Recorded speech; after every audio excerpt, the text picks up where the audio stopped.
Because P. Diddy be wanting to party. And you gotta tell him no. You got to tell him no. I also was just recently contacted by someone who wanted me to essentially represent them in the sale of one of the Diddy tapes. But that's what God wants you to do. No, this is not what God wants you to do. You go through all this. The devil give you all this money. Go through all this shit to destroy yourself. You destroy yourself. This is not God. All these singers, all these big rappers y'all look up to, they always tell you what the good part about, but they never tell you what the bad part. And that's crazy, man. Yeah, they got all this money, but they dealing with emo spirits. They dealing with themselves. Okay, got it, copy. 2020, but I can't see nobody. Houston, Dallas. Play whatever you want to play, baby. That happened to me, I just don't even want to speak on it, you know what I'm saying? Some days, those girls next to me woke up, some days, he was in the bed. Celebrities are allegedly losing sleep right now after Katt Williams decided to end the year by hinting at names connected to Diddy's infamous freak-off rumors. And no, this isn't about the usual big names like Beyoncé or Jay-Z. According to online chatter, these are lesser-known industry figures whose alleged involvement is shocking enough to leave people stunned for days. What's making the situation even messier is the claim that certain recordings are being quietly passed around Hollywood circles, with blogs like TMZ rumored to be circling for access. And let's be real, once gossip blogs get their hands on something, it never stays private. People are drawing comparisons to how CNN released hotel CCTV footage showing Diddy in a violent altercation with Cassie, footage that quickly spread everywhere. Now, reports are suggesting that if any of these alleged recordings change hands, leaks across social media could be inevitable. If that happens, 2026 could be a rough year for celebrities whose names have been linked to these stories. So who are the people Katt was alluding to, and why bring it up now? Let's break it down. Point one of the first names Katt openly criticized was Cuba Gooding Jr., whose name surfaced in connection to a lawsuit filed by music producer Lil Rodney Jones. In the lawsuit, Jones alleges he was exploited while working with Diddy in Miami. He claims he was invited under the impression of collaborating on an album, but says the situation allegedly took a disturbing turn. According to court filings, Jones claims that during his time around Diddy, he experienced repeated unwanted and non-consensual touching. The lawsuit was later amended with additional allegations, and that's when Cuba Gooding Jr.'s name appeared.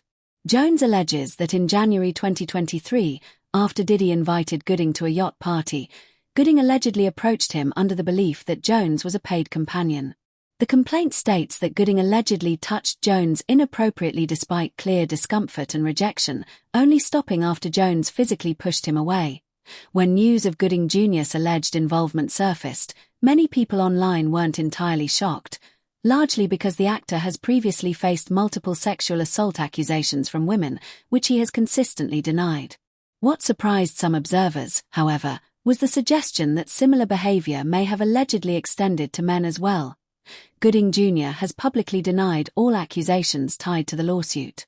In response, he framed the claims as a money grab and even cited religious faith while insisting on his innocence. Critics quickly pointed out that multiple accusers have come forward over the years, questioning the credibility of his defense. While none of these allegations have been proven in court, the growing number of claims continues to fuel public skepticism and keeps his name tied to controversy whether he likes it or not. Might as well be done. Very dark times these past few years. So how has your faith, how has it helped you through those dark times? It's one of those things where I know that I'm here for a reason. And I know that as long as I do what I do and I'm good at what I do and I'm passionate about what I do. For example, was mentioned in the Diddy case. Which was the most ridiculous thing ever. Because you barely know This is the right? most ridiculous thing ever. But again, welcome to being a celebrity. Welcome to my... Now here's where things allegedly take an even messier turn.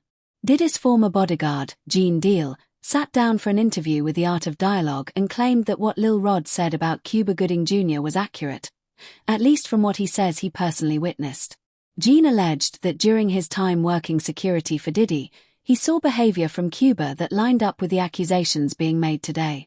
According to him, this wasn't some one-off situation, but something he claims happened more than once. Gene went on to allege that Cuba showed a disturbing pattern of targeting people he believed were vulnerable or easy to manipulate. He described it as predatory behavior, saying that from his perspective, Cuba seemed comfortable crossing boundaries because he assumed no one would challenge him. Again, these are Gene's personal claims, not court-established facts, but his comments definitely added fuel to an already blazing fire, and just when people thought this situation couldn't get any more chaotic, things allegedly got even worse when Cuba's own brother spoke out. Instead of rushing to his defense, he reportedly made statements that some interpreted as distancing himself from Cuba altogether. While he didn't directly confirm the allegations, his refusal to back his brother publicly raised eyebrows, especially in a moment when most families would be expected to close ranks. For a lot of people watching this unfold, that silence spoke louder than any denial ever could. And me looking at this lawsuit, he's also, alleging that he met Cuba Gooding Jr. through Diddy on Diddy Yacht. And it even got to a point where he started touching him on his, upper inner thigh near his groin, according to him. Did you see the picture? Nah, I didn't get to see it, but Oh my God. Yo, listen to me, man. I don't know if it was what they call it when you take two pictures and they put it together and stuff like that. What they call it when they put the pictures together and it don't belong together, but they put it together. Whatever, side by side. Yeah, whatever they call that. Cuban Gooding Jr. was so close to that man. I would thought that was his lady. That's how close he was to him. And then his hands all on his leg and everything. It was crazy, bro. I don't even believe that. So when you see Cuban Gooding fighting a case here in New York, when he said the girl was saying that he was grouping her and everything like that, I'm glad they didn't show that picture at his trial. Because he would have been guilty. That's how close he was to that kid, man. So you seeing on pictures, do you believe his claims? Yeah, I believe his claims. Somebody put something in Cuban Gooding Jr. ear that this was fresh meat, or see can you break him, or see can you do something? Because don't no other man be that close to no another man, for that reason. Come on, bro.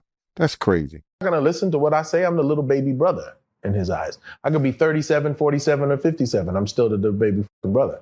That's just kind of how my family is. Just keeping it a buck. Even though my mom wants, oh, y'all should be together. Oh, why don't you call him? Why? People don't understand this. It's kind of like when women ask their men, how is so-and-so? And we go, well, he's fine. No, but what happened with the scandal and blah, blah, blah, blah, blah. I don't know. But according to the lawsuit, things allegedly get even more chaotic from here, because Cuba Gooding Jr. wasn't the only person Lil Rod named. He also made explosive claims involving Young Miami and her connection to Diddy. And according to the filing, her alleged role went far beyond just being his public girlfriend. Lil Rod claims that Young Miami was receiving over $250,000 per month, along with frequent luxury gifts, in exchange for her involvement in Diddy's personal and professional world. The lawsuit alleges that these payments were tied to her participation in what Rod describes as Diddy's broader operation behind the scenes. According to Rod, one incident allegedly took place in 2022 during a high-end, all-white Thanksgiving party hosted by Diddy. He claims that after consuming drinks that he later suspected had been tampered with, he went into a bathroom to collect himself. That's when, according to the lawsuit, Young Miami's cousin allegedly entered the bathroom uninvited and initiated unwanted physical behavior. Rod claims he immediately resisted and tried to leave the situation. The lawsuit further alleges that after he exited the bathroom, the same individual followed him and continued making unwanted advances, this time allegedly in Diddy's presence. Rod maintains that he never consented to any of this and that the situation left him shaken and disturbed. Things escalate further in the lawsuit when Rod claims that Young Miami was among several women who allegedly received monthly payments from Diddy in exchange for working as what he describes as ex-workers. The filing names Robin Grenell, Diddy's accountant, as the person responsible for coordinating wire transfers and cash payments. It also alleges that individuals including Frankie Santella, Moe Bon, Brendan Paul, and KK were involved in distributing cash payments. According to the lawsuit, Young Miami, along with Jade and Daphne Joy, allegedly received monthly payments through wire transfers as part of what Rod describes as an ongoing criminal enterprise.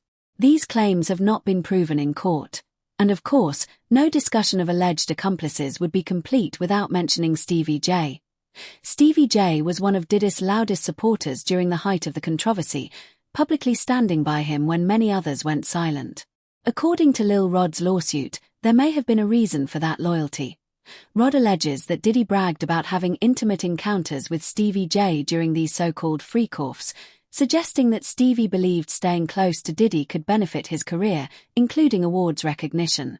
The lawsuit further claims that Diddy allegedly showed Rod a recording involving Stevie J, though it remains unclear whether Stevie was aware of being recorded.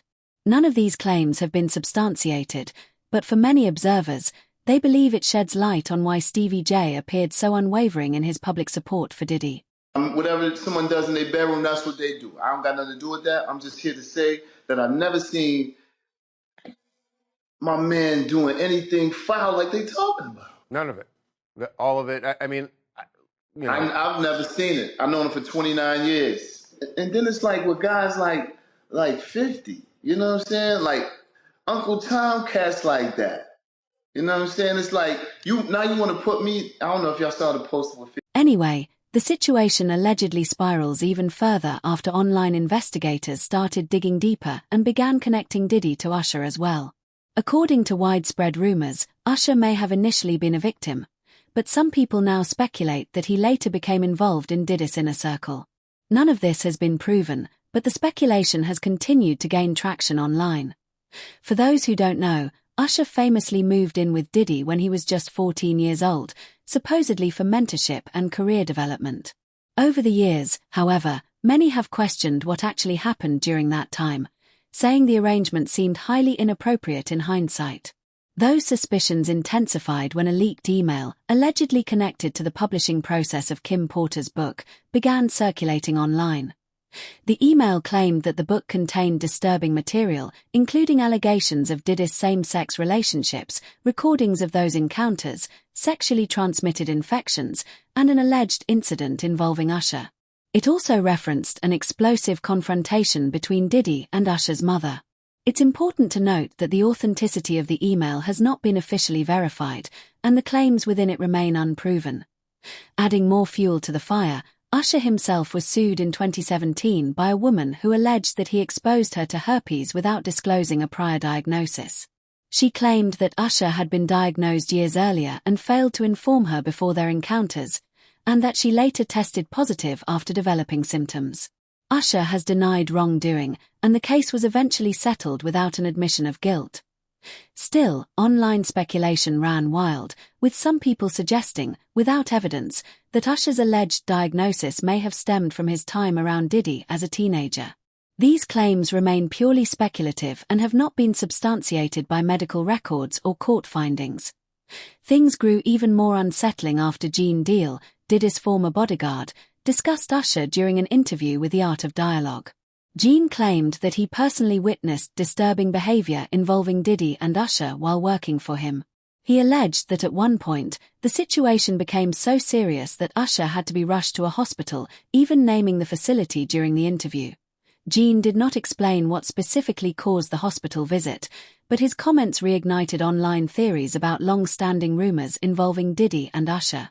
While none of these claims have been confirmed, the combination of lawsuits, leaked emails, and insider allegations has left many people deeply unsettled and questioning what really went on behind the scenes during that era. Usher did have a situation, and that situation led Usher to the hospital. Now, I let Usher explain that to y'all. I let Usher tell that story. Let Usher mama explain that to you. And the hospital was in Scarsdale, New. But Gene wasn't finished talking about Usher. During the same interview, he also criticized Usher for allegedly staying silent about Diddy, despite knowing, in Gene's words, the type of person Diddy is. Gene made it clear that while he acknowledges Usher may have been a victim, he takes issue with what he sees as Usher's decision not to speak out publicly or take action. According to Gene, Usher had opportunities to go to law enforcement and share what he allegedly witnessed or experienced but chose not to. Gene said he doesn't respect that silence, especially given the seriousness of the allegations surrounding Diddy. He emphasized that remaining quiet, in his view, allowed harmful behavior to continue unchecked. Gene reiterated that recognizing someone as a victim doesn't automatically absolve them of responsibility, particularly if they later gain power and influence. He suggested that Usher's continued silence sends the wrong message and questioned why someone with such a massive platform wouldn't come forward if they truly wanted accountability. Again, these statements reflect Gene Deal's personal opinions and claims, not confirmed facts, but they added yet another layer of controversy to an already explosive situation. How dare you say a man that groomed you gonna give him a pass? And a lot of more people know didn't do you right when you was at Diddy camp. Y'all put it together. And what you mean by Diddy camp? Remember? He was on one of the talk shows, the white guy with the curly hair. What's his name? The white guy with the curly hair. And he said, yo, would you send your son to Diddy camp? And Usher said, no. Ask him why he won't send him to Diddy camp. But yet and still you pray. Anyway, moving on, because we also have to talk about the alleged situation involving Diddy and Burna Boy. The two first became professionally linked in 2020, when Diddy was credited as an executive producer on Burna Boy's fifth studio album, Twice as Tall. At the time, the collaboration was celebrated as a major global moment for Afrobeats, with Diddy publicly praising Burna's talent and vision. What really raised eyebrows, though, was what happened next. Twice as Tall went on to win a Grammy, marking Burna Boy's very first win at the awards. While many fans credit Burna's artistry and the album's impact, others online have questioned whether Diddy's involvement played a larger role behind the scenes. That's where the speculation comes in.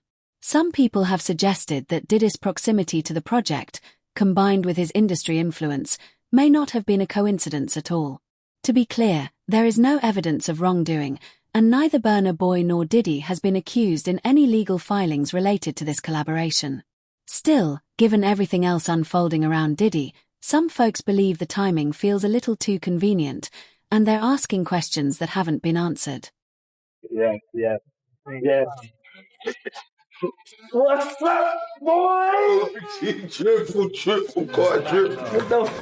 Flesh. Good. In the f***ing flesh. Hey, man. Sucking, man. Got so much to tell you, man. Welcome home. It almost feels like Burna knew people were eventually going to start questioning how he landed that Grammy, because on one track from the album, Real Life, he appeared to address rumors head-on. In the song, Burna seemingly distances himself from any suggestion of same-sex encounters, with lyrics that some listeners interpreted as a denial. For those confused by the slang, Nash is Nigerian pidgin for butt, and fans quickly picked up on what they believed he was trying to shut down before the rumors even took off. Things escalated online when a disturbing audio clip began circulating, allegedly involving Diddy and Burna Boy. The audio has not been authenticated, and no credible source has verified its legitimacy. Still, its existence fueled even more speculation across social media, with many people treating it as confirmation, despite there being no proof that the recording is real or that Burna was involved in any wrongdoing. Now let's shift back to Katt Williams, because people weren't exactly shocked that he decided to speak up. One thing Katt has been consistent about over the years is his criticism of Diddy and what he alleges goes on behind the scenes in Hollywood. Katt has repeatedly claimed that Diddy tried to recruit him on multiple occasions, allegedly offering him over $50 million to participate in private gatherings. Katt has said he turned the offers down every time, questioning why anyone would need to offer that much money unless there were strings attached. According to Katt, those offers weren't about friendship or business. He claims they were about control and exploitation. His comments led many people online to revisit old interviews and clips, with one person saying, "Katt Williams told us over 20 years ago what really goes on at those Hollywood parties." Another commenter wrote, "Diddy doesn't build artists, he destroys them. He uses their talent to stay relevant, then leaves them broken emotionally and mentally." A lot of people echoed the same sentiment, pointing out how young artists may have been excited to work with a powerful industry figure, only to later realize they'd walked into something far darker than they expected. So now the question is yours. What do you think about Katt Williams speaking out and calling out people for allegedly staying silent? Do you believe there are really tapes floating around Hollywood, or do you think this has all spiraled into rumor and exaggeration? Drop your thoughts in the comments below, and don't forget to click here to watch the next messy video.